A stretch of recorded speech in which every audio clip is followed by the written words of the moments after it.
Hello and welcome to Worldly Tutor. My name is Benny, and today I want to go over what this channel is going to attempt to offer you, the viewer. This, I am going to be dipping my feet into the proverbial reflecting pool that is content creation on YouTube. If by any chance you enjoy what you see, please engage. I will be measuring this channel's success by viewership engagement. So like, share, comment, subscribe. That is the best way to let me know that this is something that might interest you. In terms of my commitment, there is none really at the moment. This is kind of a proof of concept, bit of a personal challenge to myself. Please note that things such as content, including content, can be subject to change as I figure out the identity of this channel. So the pitch here is cEDH is difficult and it involves a lot of variables, asymmetrical gameplay, 4 players in a pod, politics, incomplete information, and a huge card pool to memorize. So those are some of the very specific challenges that you do not face in 2-player Magic, or to a lesser extent. And in my personal experience, it was quite tedious and time intensive to get better at cEDH, which I accomplished through gameplay videos, perusing the decklist database, and just grinding a lot of games and investing the necessary time. The main issue with that approach is that it's very time intensive, like I said, and intricate play patterns really only emerge when you're playing a specific deck and handling specific cards in specific environments in specific pods. Reading decklist primers will only get you so far. Eventually, you will have to grind games. And my hypothesis for making this channel is pretty much that by watching someone else and getting their thoughts on specific play patterns, you might passively be able to speed up your rate of progression. Gameplay analysis content is more frequent in other formats such as Legacy. So for cEDH, we need to make a couple of adaptations. So I will be commenting on 4-player games. I will do this from my own personal 1-player perspective. So you, the viewer, will have the same restricted information, incomplete information, as do I during the game. So you will know my hand. We will go over mulligans, and I will be talking about the considerations on any given turn or any given play action. One big aspect will be mulligans, because I think that is the most influential play decision you will be making during a game of cEDH. Another important note is that you will have to familiarize yourself somewhat with the decks I'm going to be playing to understand the patterns that I am describing, which is another part of this video, part 2. We will go over the 2 deck lists that I will be primarily showcasing on this channel. So for the foreseeable future, I will be showcasing 2 decks. One of them is 5-Color Storm, and another one is Selesnya Stacks. So those are 2 relatively broad categories, and if you fall anywhere on the spectrum of multicolor midrange, adaptive, storm, ad nauseum, proactive, to creature-based stacks, hate bears, lower color decks, there should be content that you can extrapolate to your own situation. Games and pods. Okay, moving into the deck lists. All right, so this is deck number 1, 5-Color Storm, Garth in the command zone. Question number 1, why play Garth? Simple answer, we're playing 5 colors, we have 1-card win conditions, we're running Displacer Kit and combo, including Garth, and we have some upside over Kenrith, which I'll go into in a second, and obviously there's some hipster status attached to Garth. Okay.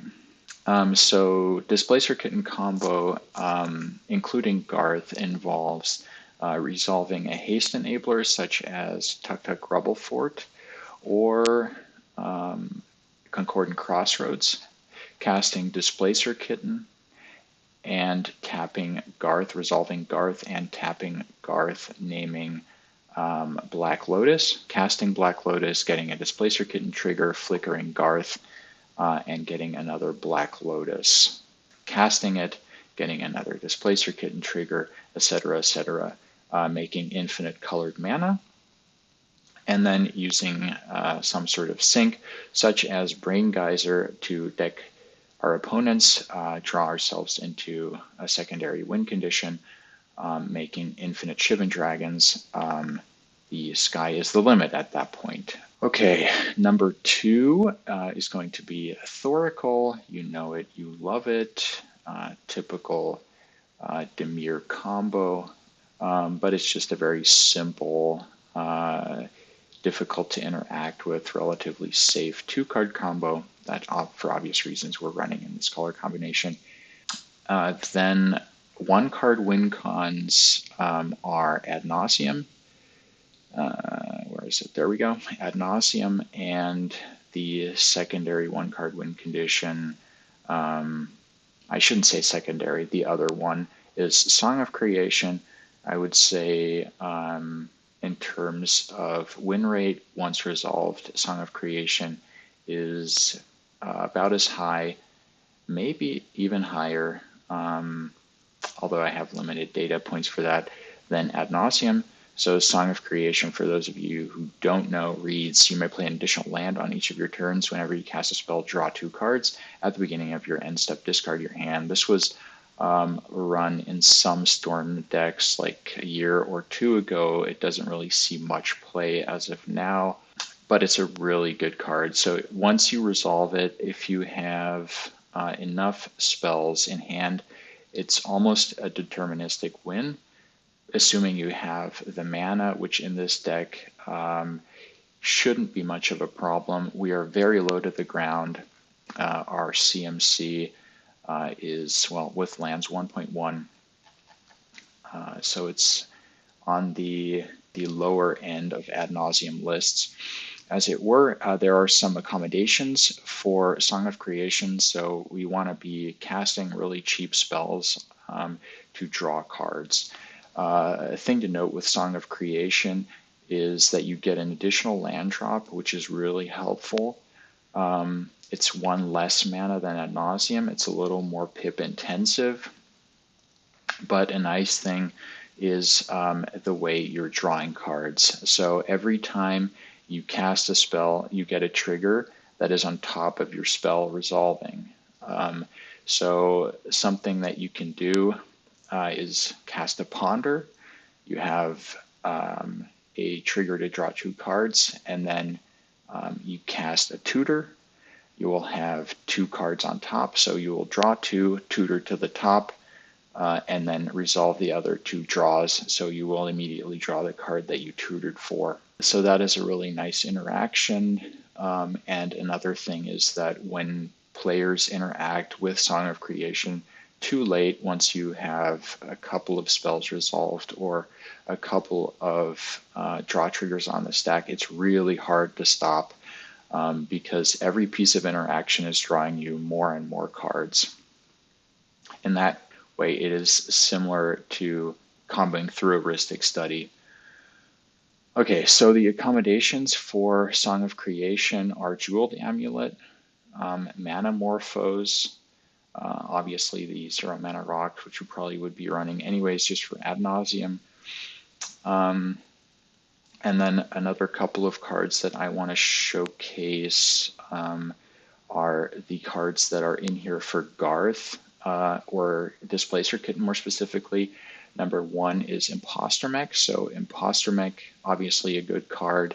It can come in as another Dockside or a pseudo haste copy of someone else's Dork, because it's an artifact, so it can tap without summoning sickness if you target an opponent's mana Dork.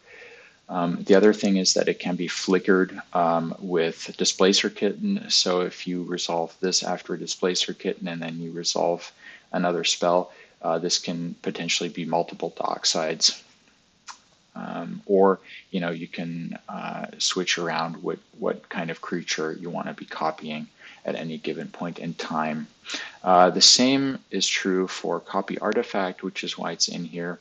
I think that is pretty much it. Most of the rest of the cards are relatively standard. So we're running Breach. Obviously, this is comes as no surprise in 5-color Storm. Those are primary win conditions. I am running 2 board clears. That is also for meta considerations, Toxic D and Culling Ritual. I'm seeing a lot more creatures, and Culling Ritual is just a crazy good card. It's slightly less good in this deck than in some others, but it's still just a really great way to break out of a lock situation. And then I'll go into a couple of reasons why you might consider Garth over something like Kenrith, which is a question that we get a lot playing Garth. Why would I ever run Garth over Kenrith? So the obvious disadvantages are the pips. You are going to be resolving Garth or casting Garth less often than you would Kenrith, just because it's so mana intensive. The other thing is that you can't run cards like Fierce Guardianship or Jeweled Lotus to discount or get away with free interaction. That is a major downside.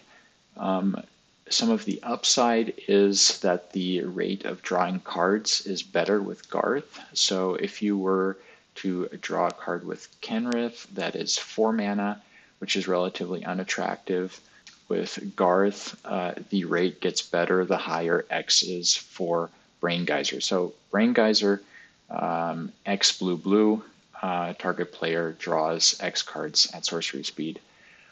So if we invest 3 mana, we draw a card. If we invest 4 mana, we draw 2 cards. If we invest 5 mana, we draw 3 cards, etc., etc. Another thing is that when you compare the activated abilities of Kenrith and of Garth, the immediate effect on the game arguably is more relevant for Garth. Obviously it needs to survive a turn's rotation, but you can get your choice of removal, card draw, or ramp, which is pretty good. I mean, what else is there really? Tutors, but that would be unrealistic. So we get a disenchant for artifact or enchantment removal. We get a Brain Geyser to draw stuff.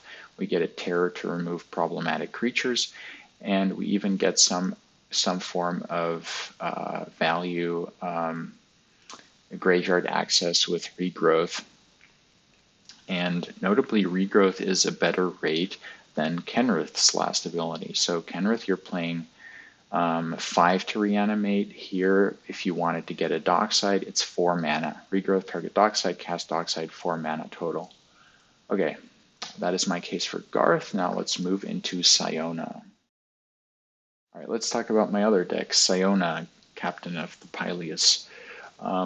So this is a Celestia Stacks deck with a bit of trimming on the Stacks and Hatebear side to make place for a lot of tutors that are searching for our 1-card win con, which is here, Shielded by Faith. So Shielded by Faith with Siona on the battlefield makes infinite 1/1 tokens. The thought process being that if you're playing a Stacks deck and you can survive a turn's rotation, which should be somewhat easier than in other environments. If you're not playing Stacks, you just swing in for lethal the next turn without the necessity for running any sort of haste enablers. All right, we'll go into that in a second. Why would you play Siona? So Siona is kind of like Heliod in mono white, except you get access to green, which means that you're able to access creature tutors, Gaia's Cradle, you get endurance, you get a secondary win condition in Living Flame plus Elish Norn, which, okay, yeah, not amazing. and you get Beseiju. So let's compare this to Heliod. So Heliod has a couple of notable upsides over Siona. Heliod can swing in for more damage. Heliod can be more difficult to remove depending on what your opponents have in hand for interaction. The other aspect is that with Siona, you need to wait a turn's rotation. So you resolve your one card win condition, you don't win immediately, you make infinite 1/1s, they don't have haste because we don't run any haste enablers. And with Heliod, you have Ballista, which just kills your opponents instantly. Okay, so we need to consider the fact that we're playing stacks, so it is going to be a little bit easier surviving a turn's rotation when we have somewhat of a soft lock going on. Let's talk about why you might be interested in watching this. So it is going to play somewhat like mono white stacks. There is a lot of the same play patterns, such as in Heliod, where you need to decide between going for the gun, tutoring for the combo, versus deploying more stacks pieces.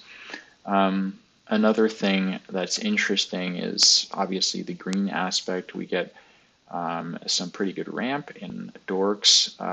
Endurance is really nice for stopping Thoracle combo. We get some recursion, we get some card draw, and most notably, we get the creature tutors. The other thing of note is our secondary win condition, which aside from beats is going to be Living Plane plus Elvish Norn. So Living Plane makes all lands 1/1 creatures, then you cast an Elvish Norn and everyone is sent back to the Stone Age. Notable card inclusions or exclusions. For one, I'm not running any Rule of Law effects aside from Deafening Silence. Two reasons for this. Personal preference, I don't really like stack decks that run Rule of Laws. Not going to go into that too much in this video. Reason number two, it actually hurts with playing the combo. The play pattern without Rule of Law obviously gives you a quicker clock, so you need one less turn because you can resolve multiple spells on your own turn. This is all sorcery speed. And what I like to do when I see a tutor pop up off a draw, or I have one in my opening hand, what you do is first you deploy Siona, and then you wait a turn, then you cast your tutor on a stick, let's say Heliod's Pilgrim, you search up your combo piece and you cast it immediately, right? Because we already need an entire turn for the 1/1s to stick around. We can't really afford to give people like the time to tutor up, let's say, a Toxic Deluge, right? So if we were under Rule of Law and we cast the Heliod's Pilgrim, everyone is going to know they're on a 2-turn clock. Someone might have a tutor, cast the tutor on their turn, move into their turn, cast the Toxic Deluge, and we're back in the Stone Age. So that is the main reason I am not running a Rule of Laws aside from Deafening Silence. Okay, let's talk about some of the lands. So we're running both Gaia's Cradle, Shrine, Nykthos Shrine to Nyx, and Sarah's Sanctum. And we do have ways to find those three lands that will put us far ahead in terms of mana. One of them is Weathered Wayfarer, which is kind of an all-star in this deck. The other one being Search for Glory. Another card of note is Sterling Grove, which is really helpful in establishing a soft lock because it gives all our enchantments Shroud. And then once you are ready to move to your combo, you crack it, top deck tutor, let's say, end step before your turn, and then you resolve the Shielded by Faith. Okay, now I will leave you with a quick lesson number one. As kind of a prequel to the first gameplay analysis video. You should measure success in cEDH games not by the victory or defeat, but how well you played in any specific game. So a really good habit to develop is going into post-game analysis or recap and asking yourself, how many mistakes did I make that game? Are there any situations I could have played differently that I don't immediately identify as mistakes per se? Could I have potentially improved my my odds of winning by making a different play? Another thing to keep in mind is wanting to win in cEDH all the time is completely unrealistic. So if you're playing well and if you have a good deck, your win rate should be somewhere around 25%, which means that statistically it's not entirely unlikely to lose 10 games in a row just due to variance, right? Without making any mistakes, not really being responsible for the losses in any sort of way, playing a good deck, etc., etc. This leads into my point of I'm not just going to be posting wins here. So that is not how I determine what content goes up on the channel in terms of gameplay analysis, because it's just not a good measure of performance quality. However, my first upload probably going to be a win because I do need to establish some street cred. But again, that's not the primary quality that we're looking for in a video. Just to leave you with a couple more things that this channel might feature. So set card reviews, always fun, maybe concept analysis, questioning some truisms. And then the third aspect would be potential interviews and deck techs with like a personal twist on some people I know from the community. All right, I will leave you with that. Like, share, comment, subscribe. Until next time.